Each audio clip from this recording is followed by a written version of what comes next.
Timur now looks west to the infidel lands of Christian Georgia to expand his empire. Nestled in the Caucasus Mountains, the Georgians have long endured invasion. But this time, Timur and his war machine are intent on far more than conquest. As the sword of God, Timur is about to unleash Jihad.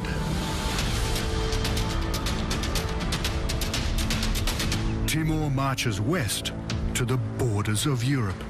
His ambitions now lie beyond his own continent.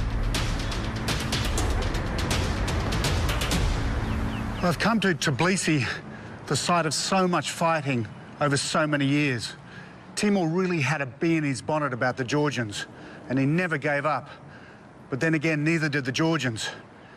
Timur swept in here from the south and besieged the city. He invaded this place 8 times. It's just incredible how the Georgians survived.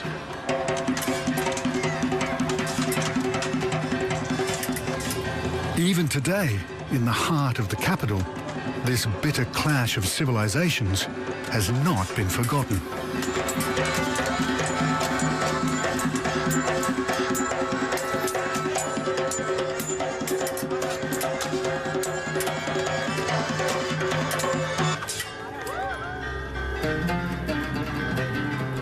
In the name of Islam, Timur destroys churches, monasteries, and forts. He burns crops and vines to starve the people and wipe them and their beliefs from the face of the earth. But the Georgians never give up and do what they can to continue their way of life.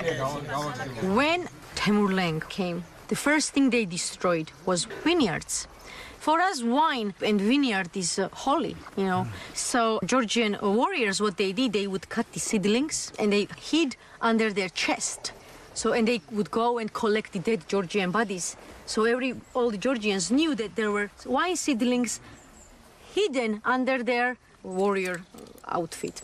So they took it out, they made more seedlings, and then a few years after, when the Muslim invaders came back again, they still saw this beautiful Georgian, vineyards here everywhere, and they were shocked. They did not know how it was possible, because they did not know this secret. Salary,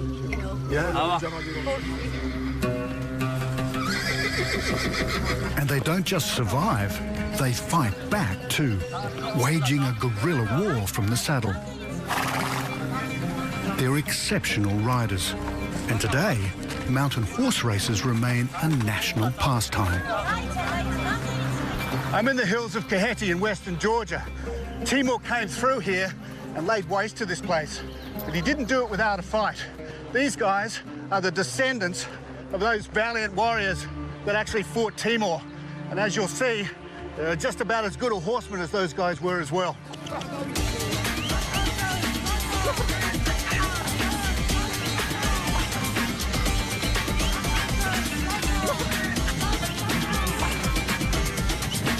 Against Timur, the Georgians used their horsemanship and knowledge of the local terrain to harass his men and lead them into ambushes. Well, I didn't even finish, but I think I would have been stone motherless last. It just shows you the skill of these guys.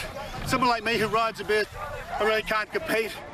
In 1395, Timur's new favoured heir, his third son Miran Shah, suffers an embarrassing defeat at the hands of the Georgians. While laying siege to a fortress, he's ambushed and forced to retreat. Timur returns to the region and teaches his prospective successor an important lesson. No defeat should go unavenged. He corners the Georgian army in the west of the country. Here in Vadzia, the Georgians secreted themselves into these cave systems. It's an amazing place. It goes all the way along the mountain. But Timur had yet another trick up his sleeve. He lowered men down in baskets and they fired flaming arrows into the caves that smoked the Georgians out. When they came to the edge, his men picked them off with arrows and they fell to their deaths.